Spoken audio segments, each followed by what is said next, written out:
The loudest, the biggest, the brashest. New York is its own character in every play. The bad thing about New York is the pressure. You're always under pressure. Here are the stories about those plays. It's New York Accent with Damon Amendolara. Welcome, everybody, inside the newest edition of New York Accent, the project via Odyssey, CBS Sports Radio, WFAN, and, of course, the original Odyssey series. And I'm so excited about our next guest. I crossed paths with him when I was working in Kansas City, and since then, the Negro Leagues Baseball Museum has absolutely exploded, and they had this amazing event recently called the Hall of Game, which featured two different New York pitchers, Doc Gooden and Al Downing. I also want to talk some Negro Leagues baseball with him, and he's such a wonderful guest. He's joined me throughout the years as well. He's the president of the Negro Leagues Baseball Museum, the great Bob Kendrick. Bob, how you doing? Yeah, I'm good, man. It's good to see you, and thanks so much for having me on the show. Yeah, my pleasure, man. Let's talk about Doc and Downing and the Hall of Game. For those that don't know, you guys were celebrating multiple black aces throughout pitching history in Major League Baseball. So tell me how you guys got to the group that you did and why Al Downing and Dwight Gooden stuck out for you. Well, it kind of emanated from a brand new exhibition that we created this year called the Black Aces. And the Black Aces exhibition was done to commemorate and celebrate the 75th anniversary of the legendary Leroy Satchel Paige joining then the Cleveland Indians, of course, the Cleveland Guardians now, in 1948, DA. And we don't know. They say he was 42. He may have been 52. Wow. And of course, the old man helps Cleveland win the pennant. They subsequently go on to win the World Series. And I say this all the time. My Cleveland fans get tired of hearing me say this. It was the last time that Cleveland won the World Series was 1948 with the legendary Leroy Satchel Paige and, of course, Larry Doby, who had integrated the American League right after Jackie joins Brooklyn. And so that commemoration of the 75th anniversary of Satchel led us to tell the story of some of the great black and brown pitchers of the Negro Leagues. And the late Jim Mudcat Grant had coined the phrase, the Black Aces, to pay recognition to, in the history of Major League Baseball, only 15 African-American pitchers have won 20 games or more in a Major League season.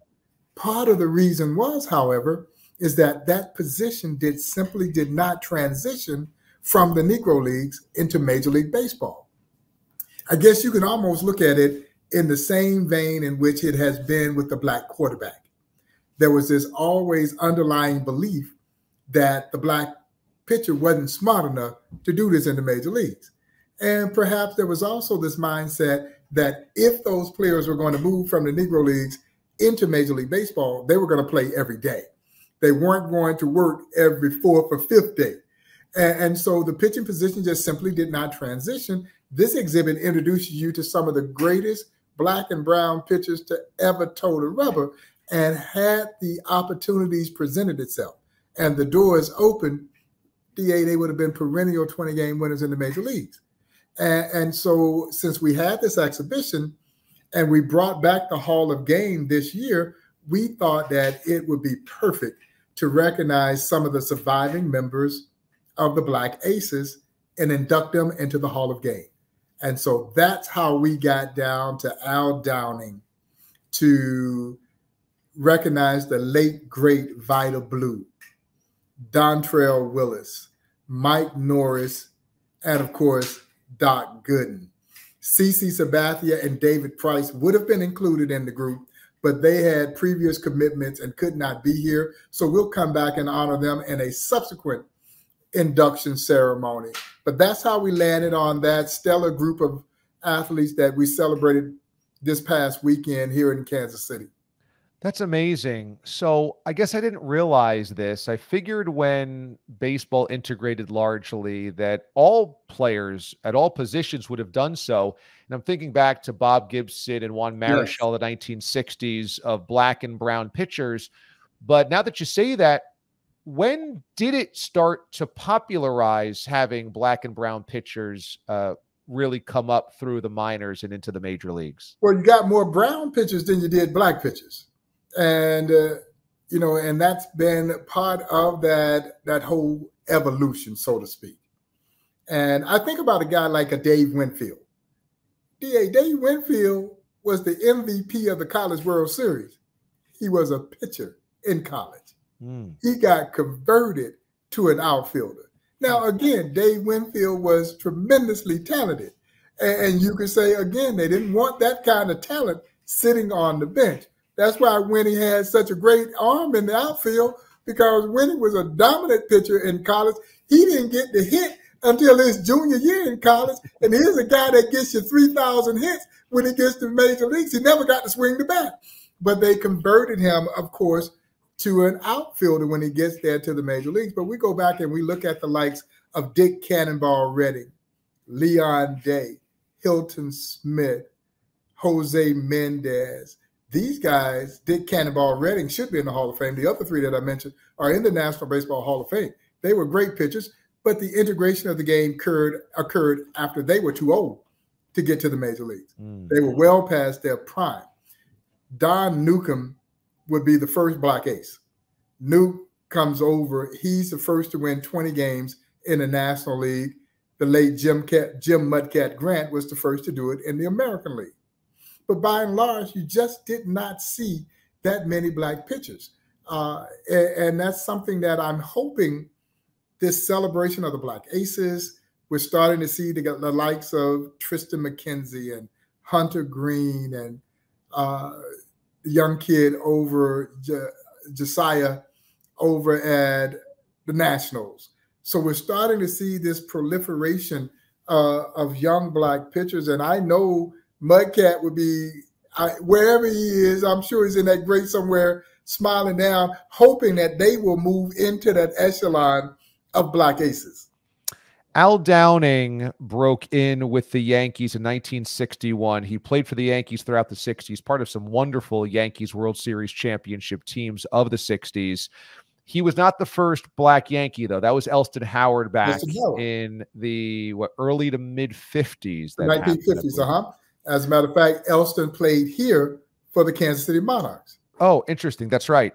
So did Al Downing face resistance? Was it difficult for him, or by 61 had it become normalized? It was normalizing, but he was experiencing some of the same things that Jackie experienced on both sides of the ledger, because he talked about pitching here in Kansas City and how the black fans came out to cheer him on. And so you had that kind of cross-pollination. I think when you're good, people just forget about what color you are, and they just root for you because you're a great player and you're helping contribute to the team. But early on, and maneuvering through the minor leagues was a real challenge, not for just the black pitcher, but for all of these guys who were transitioning into Major League Baseball. So, yeah, Elston Howard didn't come up through the Yankees until 1955. So it was a full 7 years after Jackie, or 8 years after Jackie, before the Yankees integrated like the Dodgers had and the Giants had. I believe Monte Irving was the first black Giants ball player, correct? Well, actually, Hank Thompson, great Henry Thompson, who holds the distinction of having integrated 2 major league teams. Hank Thompson integrates the St. Louis Browns, and then he also integrates the New York Giants. So he beats both Monte Irving and Willie Mays to the Giants, just by a few days with Monte Irving. And the 3 of them formed the Major's first all-black outfield. Hank Thompson was an infielder by trade. Hank Thompson was outstanding. Monte Irving, of course, was outstanding and could have been the first to break the color barrier. That he was Branch Rickey's first choice. Rickey ultimately settled in on Jackie Robinson, but the great Monte Irving was his first choice. And the Newark Eagles owner, Effa Manley, essentially blocked Monte Irving from being the first, because that's who Branch Rickey wanted. And rightfully so. Monte Irving was a 5'2" superstar with movie star good looks. He had everything that you needed to be a star, and that's who Rickey wanted.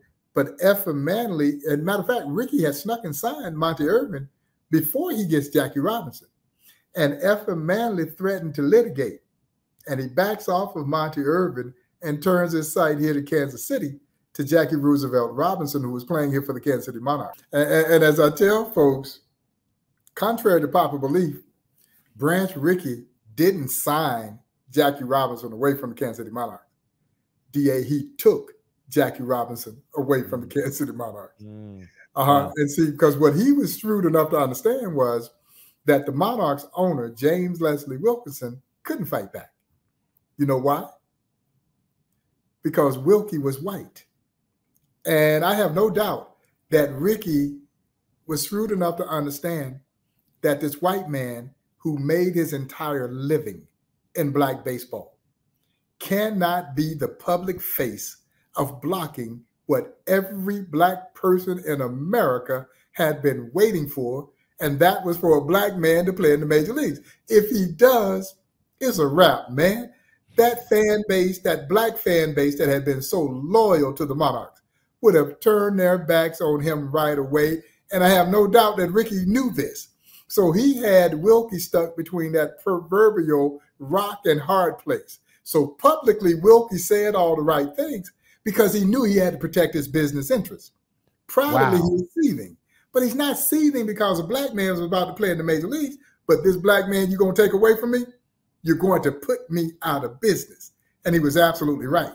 He sells his interest in the Kansas City Monarchs in 1948, the year after Robinson takes the field, because the handwriting is on the wall. It's not a matter of if, it was simply a matter of when the Negro Leagues were going to fold. Wow, that is amazing.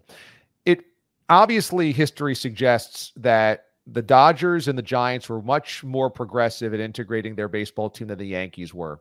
Was that resistance league to league, National League versus American League? Was that ownership or front office, Dodgers, Giants versus the Yankees? Or was that the fan base of those three teams where the Dodgers, Giants, maybe more working class versus the upper elite, the white wealth of the New York Yankees of that era? Buck O'Neil would surmise that the Yankees didn't need a black player. The Yankees always had great teams. But part of the reason that it took the Yankees so long to integrate was that the Yankees were making money off the Negro Leagues. And there were other major league teams that were making money off the Negro Leagues, which is why it took so long to integrate. The social conditions of our time had something to do with it. But the almighty dollar also played a role as well. We were able to acquire several years ago a letter that was written by former New York Yankees managing partner Larry MacPhail. And the letter, DA, was written in 1945. And it was written in response to New York Mayor Fiorello LaGuardia, who, like a lot of others, were putting a lot of pressure on Major League Baseball to open up its doors and allow black and brown players from the Negro Leagues to play. They were getting a lot of pressure now. And MacPhail was part of Mayor Fiorello LaGuardia's commission to examine the integration of the game. And so he writes what is called the MacPhail Memorandum. And in the MacPhail Memorandum, he essentially outlines why integration is such a terrible idea. And actually, man, he would offer up some points of validity. For instance, he would say, if we sign players from the Negro Leagues, we will put the Negro Leagues out of business. That was going to be a natural byproduct of integration. He would go on to say, we can't just go in and take these players away from their Negro League team. They are legally bound by contract. Again, he is right. Now, Branch Rickey didn't think that, but by and large, he is absolutely right. But then he'd go on to say something completely asinine. He would go on to say, well, you know, they lack the faculties to play in our league. Now, I don't know when you had to be a Rhodes Scholar to play baseball. But that was that prevailing belief, and that's that belief that I talked about as it related to the black pitcher and the black catcher. Those were considered cerebral positions And it was that belief that we weren't smart enough to do it. When in actuality, over 40% of the athletes that played in the Negro Leagues had some level of college education. Less than 5% of those who played in the majors at the same time had any college education, for the simple reason then that the major leagues didn't want you to go to college. They got you right out of high school, put you into their farm system, and then you work your way to the big leagues. Well, the Negro Leagues didn't have that kind of sophisticated farm system. So what did we do? We trained on the campuses of historically Black colleges and universities, competed against the Black college baseball teams, and then they recruited a great deal of their workforce from those HBCUs. So they had a disproportionate number of college-educated athletes in comparison to the major leagues. So that made no sense. But then he finally gets to the crux of the situation. In 1945, by the time that letter has been written, the New York Yankees had netted nearly $100,000 from the Negro Leagues. They were renting Yankee Stadium. They were renting Rupert Stadium across the river in Newark and Blue Stadium here in Kansas City. $100,000, man, in 1945. $100,000 is pretty good money now. But in 1945, that was a whole lot of money. And they did not want to risk losing that source of revenue. They didn't have to do anything but sign on the dotted line to get that money. And I tell people all the time, DA, anytime they say it ain't about the money, it's always about the money. Yeah, and that had as much to do with keeping these guys out of the major leagues as the social conditions of our time, because there were a lot of major league teams that were making money from the Negro Leagues because they were indeed renting their ballparks. Boy, the Brooklyn Dodgers are not only pioneers because of Jackie Robinson, but you've now noted that Don Newcomb is the first Black ace, the first Black frontline starting pitcher, and Roy Campanella is probably the first Black catcher, if not the first Black superstar catcher. So Absolutely. The Dodgers broke all of those barriers that it was supposed to be no Black players in baseball, and then also the two cerebral positions. They blasted right through that glass ceiling as well. They really did. And Ricky saw this pool of talent, man. He saw this pool of talent that needed to be tapped into. And he essentially outsmarted the other major league owners. And the other owners really didn't care for Ricky because they saw him as this smart aleck know-it-all. And you know what? He was. But he outsmarted them to bring in and tap into this pool of talent that was basically just sitting out there waiting, this reservoir of tremendous talent. And he goes and gets Jackie, Hall of Famer. Newcomb should be in the Hall of Fame. Campy, three-time MVP, Hall of Famer. Of course, we know Don Newcomb was first to win the Cy Young MVP and Rookie of the Year. This talent was just, it was just brimming there in the Negro Leagues, and Ricky wasn't afraid to go tap into it. The American League was very slow to integrate. They came in essentially kicking and screaming. Elston Howard would be the first Black MVP in the American League when the Yankees finally bring him up. He was converted to a catcher, this is rarefied territory. He was converted to a catcher, but when your catcher is Yogi Berra, you ain't ever going to catch. So he toiled in the minor leagues for quite some time, but when he does come up, he becomes the heart and soul of those Yankee teams. And Ellie and Ernie Banks were roommates with the Kansas City Monarchs. And Ernie Banks used to tell me, I still pinch myself when I say stuff like Ernie Banks used to tell me. That is amazing. It's never lost on me how special this role that I get to play and the amazing people that I've gotten to meet as a result of my work with the Negro Leagues Baseball Museum. He told me that he and Ellie would sit up at night because now it's no pipe dream. Jackie has already broken the color barrier. They know that there is this real opportunity and that they would sit up at night and they would dream out loud about which one of them would get to the major leagues first. Of course, Ernie beats his roomie to the major leagues, but Ellie eventually becomes the first Black Yankee. And of course, Ellie, I think, doesn't get nearly enough consideration for the Hall of Fame. And had he not gotten sick, he might have had an opportunity to eventually manage the Yankees. And who knows? But yeah, no, the Yankees were slow, but the American League was also very slow. And I used to hear the great Bob Gibson say that the black players thought that the American League was a place where old ball players went to die. But, you know, and during that same time frame, from 1949 to 1959, 9 of 11 National League most valuable players were former Negro League stars. Wow. Yes. Wow. How about that? Yes. That is something. Well, speaking of, in New York, in the tri-state area, we had 3 different Negro Leagues franchises. In New Jersey, there were the Newark Eagles. You had mentioned them earlier. There were the New York Black Yankees, and then there were the New York Cubans. Give us a bit of an overview of these 3 franchises. The New York Black Yankees, were they the team that played at Yankee Stadium? They played some games at Yankee Stadium, but they eventually, the rent became too expensive for them, and they moved to Paterson, New Jersey. And you may remember that they just restored Hinchcliffe Stadium over in Paterson. That was really the primary home to the Black Yankees. They did play some games at Yankee Stadium, and they wore the old Yankees uniform. The Yankees sold them their old uniforms. Wow. So the uniforms looked identical to the New York Yankees because they wore the New York Yankees uniforms. And the New York Black Yankees were once owned by the great tap dancer, Bill Bojangle Robinson. Wow.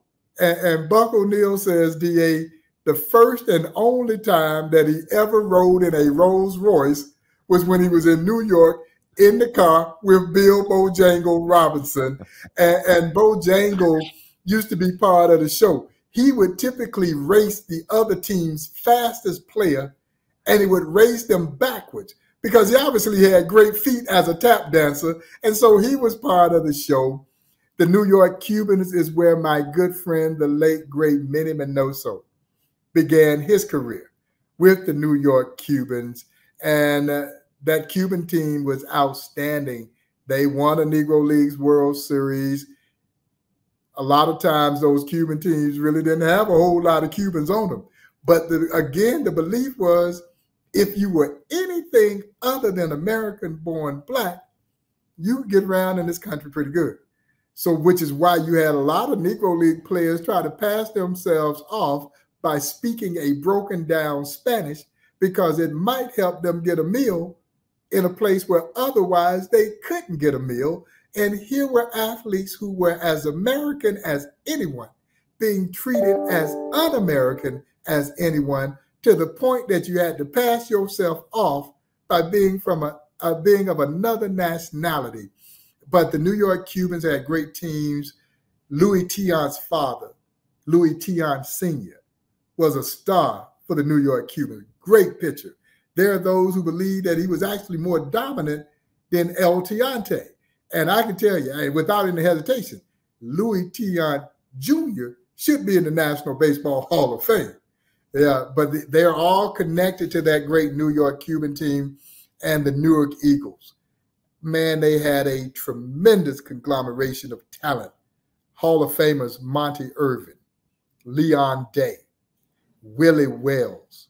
We mentioned the fact that, you know, that team was tremendous. They beat my Kansas City Monarchs to win the World Series in 1946.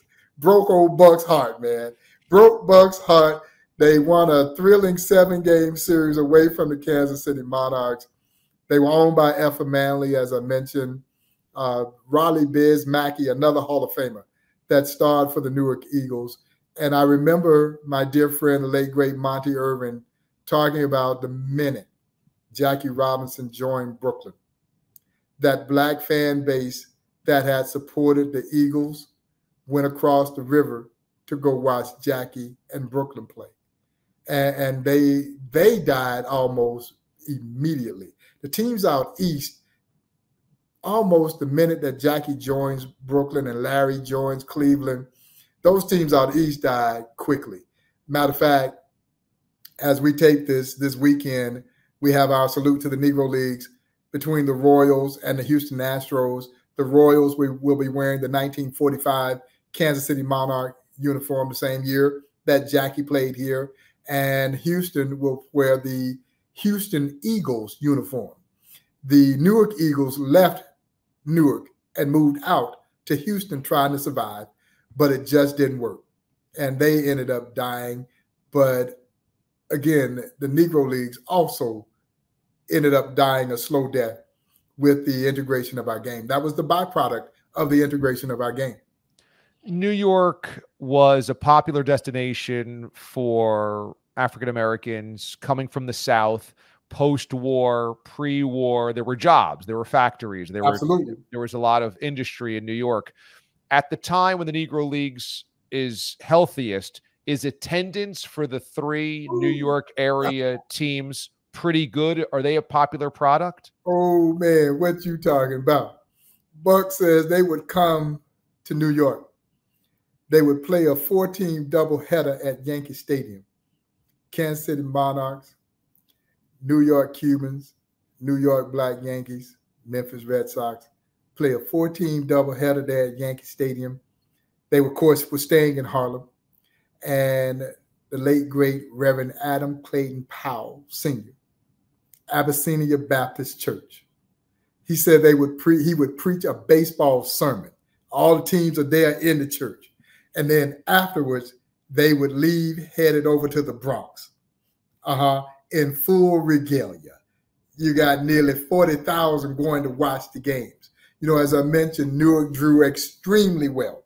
They were a tremendously successful team. So were the New York Cubans. So New York has a tremendous legacy of great Black baseball history.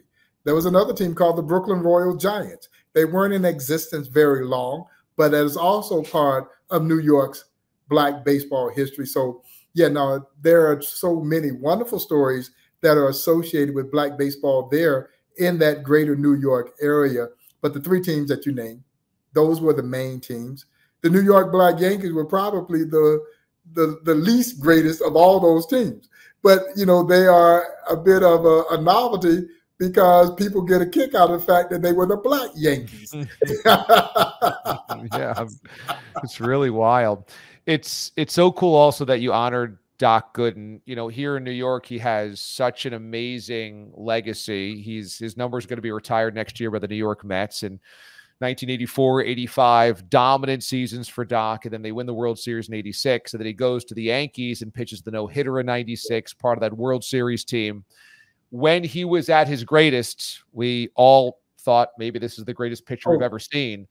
So what were your memories of Doc, and what was it like to spend some time with him now as he's getting a lot of admiration at this point after his career? It was his first visit to the Negro Leagues Baseball Museum. Oh, wow. It was. And he was blown away, as most African-American and Hispanic athletes in particular are blown away by that experience, because this is your Mecca. You know, these are your roots. And it was very emotional for Doc to be there at the Negro Leagues Baseball Museum. Like most of those ball players from that era, there was a common thread: Buck O'Neil. They all knew and loved Buck. And he talked about how Buck would come to Shea Stadium, sit down and talk to them, tell stories about the Negro Leagues. And then he had finally got an opportunity, as we both said, to come home. Yeah, the Negro Leagues Museum was home. And to be there and be part of that experience with him, for him, the experience of playing in New York is something that he cherishes, you know, both his time with the Mets, and then to go over to the other side, you know, Mets and Yankee fans, that don't go together. And, sure doesn't. And to tell the story, and I think he had virtually all of us almost in tears when he told the story of throwing that no-hitter.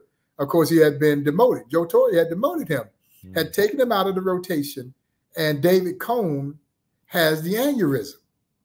And George Steinbrenner says, put him back in the rotation. And I don't think Torre really wanted to do it, but when the boss said put him back in the rotation, what you gonna do? You put him back in the rotation. And Doc says, the day when he throws the no-hitter, his father is ill and needed to have open heart surgery and wasn't sure if he was going to pull through it. And he was going back and forth with a dilemma on whether or not to leave the Yankees to go home to be there with his father, because he wasn't sure if his father was going to make it out of that surgery, or pitch. And he wanted to pitch that game.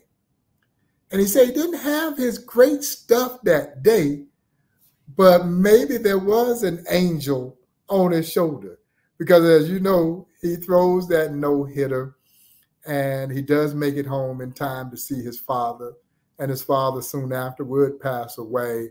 And it really was an emotional moment for all of us to hear him tell that story, but to see also the mutual admiration that each of our guys had for one another.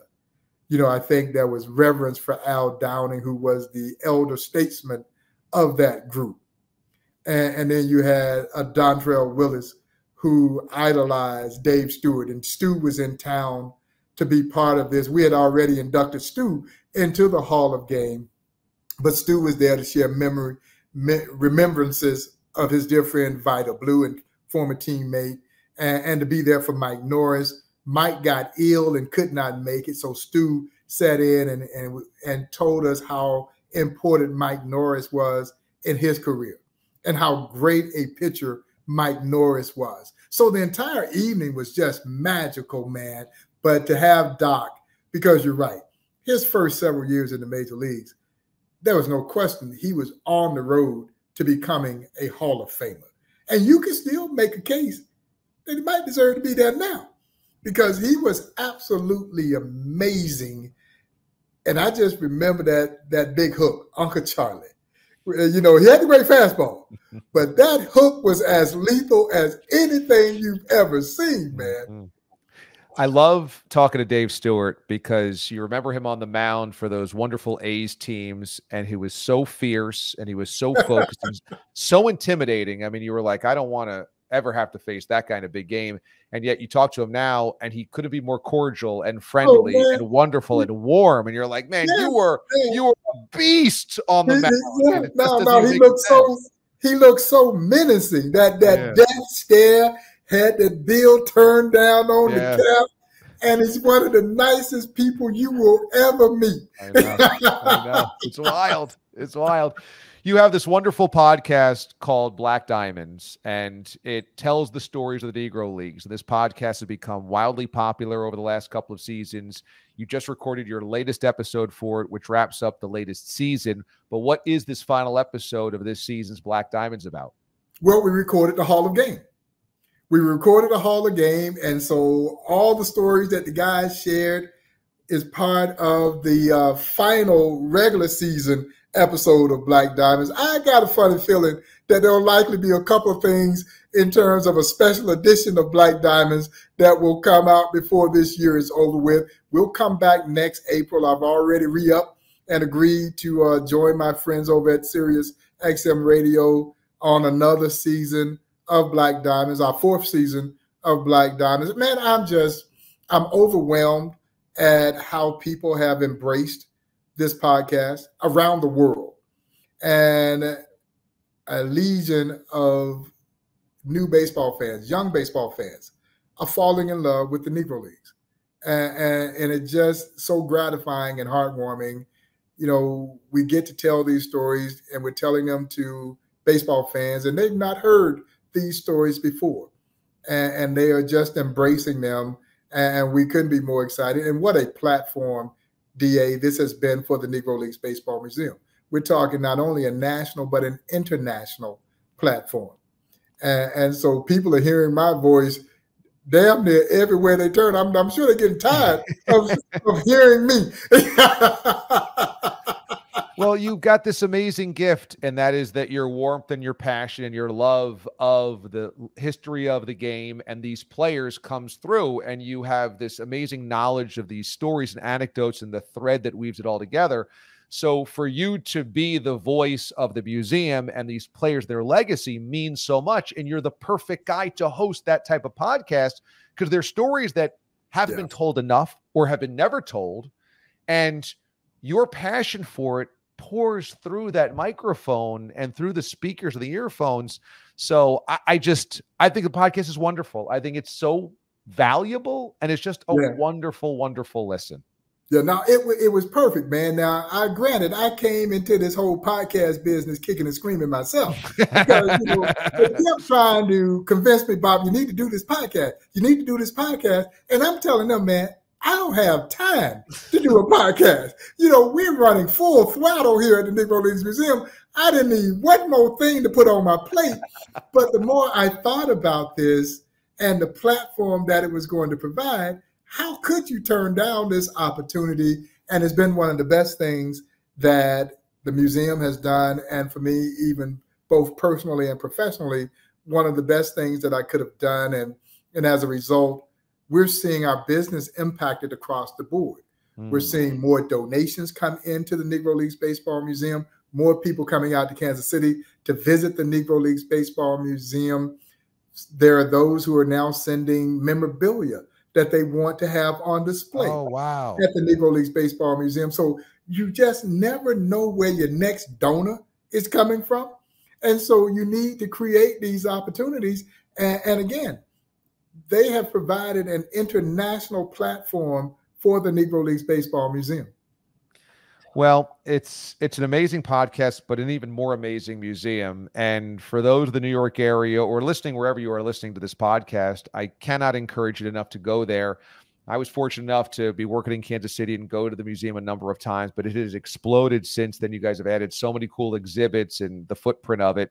It is at 1616 East 18th Street in Kansas City. It's such a must. And you and I have spoken about this on my show before. To bring your child to that museum, you are doing a great service to the next generation, because when they are there and they feel and they see that, I think it's incredibly valuable to just understand the history and understand how we move forward and how we are better and how we can all be better about it. So, I mean, it's such a valuable institution to have. And for kids, it's just such an incredible experience to share with them. It really is. And, we talk about all these creative avenues in which we're getting the message out about the museum. To be honest, DA, I don't know, along with this podcast, which is continuing to give Negro Leagues history a mainstream voice, and the inclusion of the Negro Leagues in the video game MLB The Show. Oh, that is so cool too. Yeah.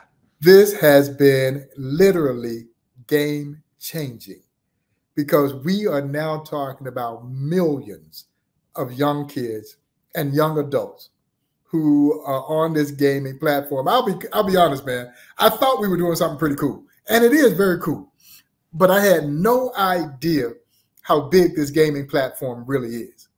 And I have been blown away, and almost every single day someone walked in that museum because they saw me on the video game. Now, first of all, who would have ever thought that I'd been in a video game? That's a whole nother story. I certainly would not have. And the stories that we're telling in the video game, I tell the story all the time. I was taking a group of potential investors. You may be aware that we are part of a group that's trying to bring Major League Baseball to Nashville, expansion Major League team to Nashville. And I'm going to speak it into existence. When we're successful, the team would be called the Nashville Stars, after the old Negro Leagues team. And so I was taking some guys who are potential investors in this effort and on the tour of the museum. We get on the Field of Legends where the life-size statues are. And I go through the litany of names who are in position as if they were playing a game. And of course, on the mound, none other than the legendary Leroy Satchel Paige. And I'm telling Satchel Paige stories. And some of you may be aware that Satchel had names for his pitches. So he didn't have fastball, curveball, changeup, slider, not Satchel. He had what he called his midnight creeper. He had the two-humper. He had the hesitation pitch. He had the long tom, the short tom, the jump ball, the trouble ball, the radio ball, the wobbly ball, the dipsy-do. And he also had a pitch, DA, that he famously called his b-ball. And I would always pose the question, do you know why he called it the b-ball? And when I posed that question, a young white kid was with his dad. He couldn't have been more than 9 or 10 years old. And he looks at me, man, he sticks out his chest, he raises his hand. He said, Mr. Kendrick, I know why Satchel called it the b-ball. I said, you do? Well, tell the folks why he called it the b-ball. He says Satchel called it the b-ball because Satchel says it bees where I want it to be when I want it to be there. And I look at him, I said, man, you must have been playing the show. And his daddy looks at me, he says, yes, he's been playing the show. Wow. And he's been listening to the stories that you've been telling. Kids are going to their baseball practices. They're naming their pitches because Satchel's in the video games. Wow. You know, wow. and it just touches you, man. It touches you because that's exactly what we hope would happen. I don't think there was ever a time that people didn't want to know about the Negro Leagues. They just had no way to know about the Negro Leagues until this museum really came into the forefront. And now we're looking at these non-traditional ways to get this history in front of as many people as we possibly can.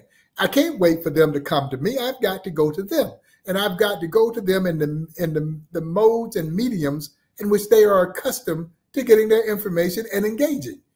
This video game has been, like I said, one of the biggest things this museum has ever done. Amazing. It's just a wonderful time to be part of the museum and to visit the museum, to engage with the museum. Black Diamonds, the podcast, is amazing. It's amazing that it's part of the show as well. You got to get to the museum itself and bring your kids because it's just touching in many, many, many ways.